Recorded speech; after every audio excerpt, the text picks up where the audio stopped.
I will eventually make a longer video on my main channel to cover like Holocaust education in depth, but for now I just want to make this little clip here to talk about something bizarre. Have you ever thought about how weird it is that there are like all of these special caveats that make you a Holocaust denier that in other events would not? The best example of this is this idea that a lot of people hold that the Holocaust was unique.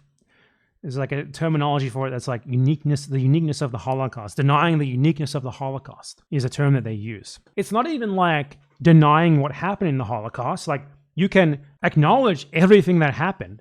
You can acknowledge absolutely all of the facts, but you're still a Holocaust denier if you say it's not unique, according to some people, according to a lot of powerful organizations as well. That is just so bizarre, right? Like, they created a bunch of specific caveats that only apply to the Holocaust for how you can be a denier of it when you don't actually deny it. Very related to this, and basically the same thing as this, is like this demand that the Holocaust not be compared to other genocides, or that's like a form of Holocaust denial as well. And like, on the face of it, it's a very stupid argument because, for one, why in the first place would anyone care about this? Why would anyone care about like finding unique properties in a genocide and making sure that everyone else is policed into upholding them and believing them in the same way, right? Because when you think about it, there's no way for this idea that an event was unique to be anything but subjective, or at least especially unique, because it's a subjective judgment, because there is unique things about any genocide, right? Like, you could say the Armenian genocide was like uniquely focused around death marches.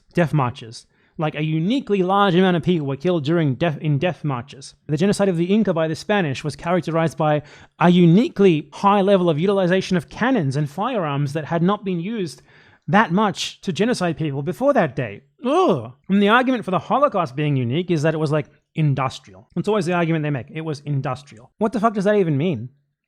Industrial? It's industrial because there were work camps with like gas chambers and crematoriums. Does that make it industrial? That's weird on the face of it, but let's give them that. Let's say it was industrial. That's not even a unique thing. Like, what is a genocide like the Gaza genocide, where the products of industry are dropped on people's heads to kill them? Bombs.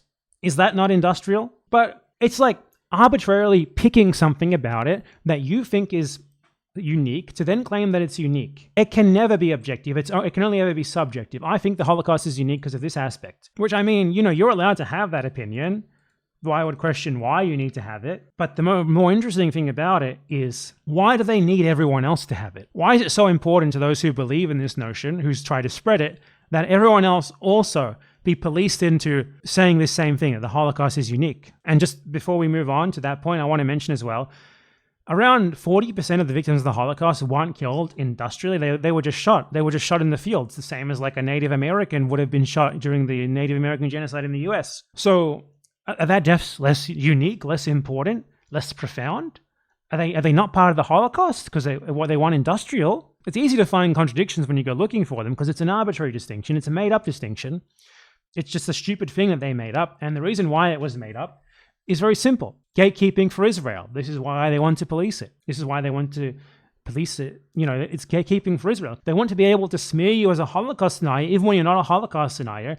And the way that they can do that is if you have like a universalist conception of things where you don't rank them, you don't think one is worse than the other, you don't disconnect the Holocaust from history, you don't pretend it was this singular event that, as Zionists like to use it for, can justify anything and everything that ever happened afterwards. And they need it for that purpose. So a lot of these concepts, like the Holocaust being propped up as it is for Israel. It's specifically because of Israel. The only reason it's like this is because of Israel. You know, the reason why there's a Holocaust museum in fucking Guatemala is because of Israel. The reason why there's so much like consciousness regarding the Holocaust, more so than any other genocide, is because of Israel. It's not because it was particularly terrible. It's not because it was like unique. It's not because nothing like it had ever happened before or could ever happen again.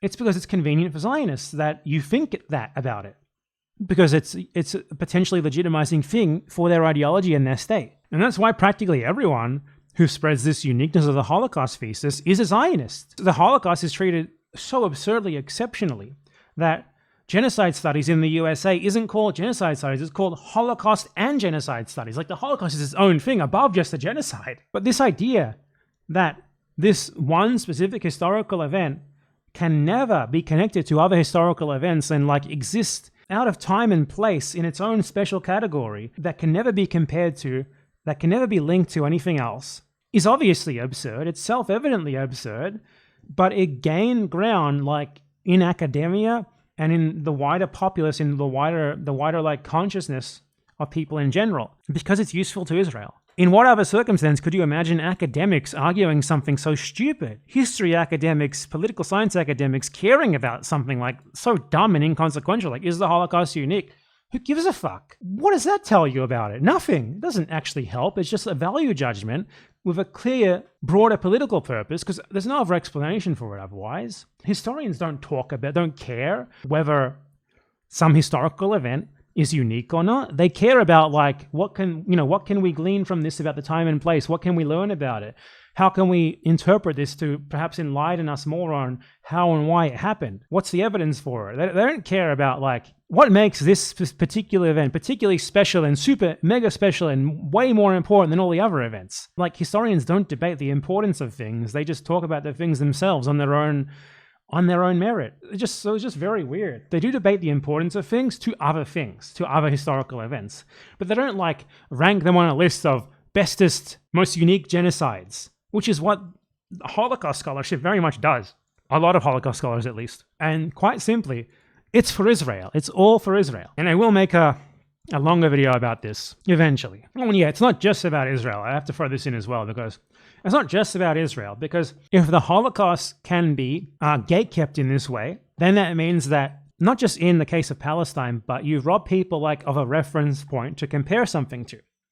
Like, you can't compare the Native American genocide to the Holocaust, even though the Nazis were in large part inspired by the Native American genocide, because that's denying the uniqueness of the Holocaust. And suddenly, you're not allowed to like make this very universal, like very well understood frame of reference for people to understand how bad the Native American genocide was, because doing so is like committing this social like no. It allows them to frame conveniently a genocide of white people that the Americans were for once against, rather than committing, as like something special, in order to diminish the importance in comparison of everything else, which conveniently the Americans and the Europeans, aside from the Germans and a lot of other Europeans, of course, were much more clearly involved in, like colonialism in general, for example.